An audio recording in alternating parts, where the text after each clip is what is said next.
free cooling works very well for most of the year, but as the equipment loads increase, it is becoming harder to cool the equipment with ambient air.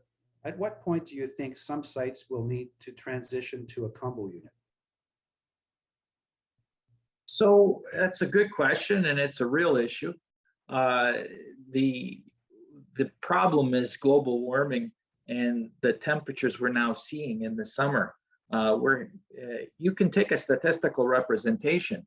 In Toronto, the numbers used to be that there'd be only 32 or 36 hours a year that temperatures were above 30 degrees Celsius. And you go, well, I was shocked to see that number. It's like, really? It certainly feels like it's warmer more of the time than 36 hours. Last few years, it has been because of, I guess, global warming.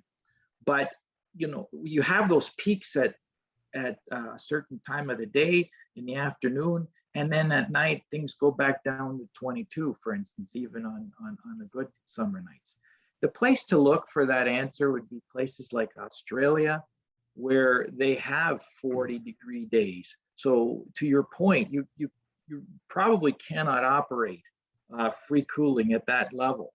What they do is operate air conditioning starting at 35 degrees.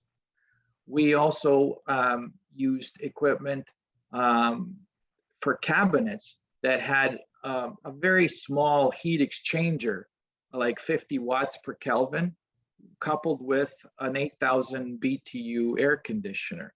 And the transition point also was 35 degrees inside that cabinet to go to mechanical cooling. Now, the heat exchangers are not very good. They need large temperature differentials to work.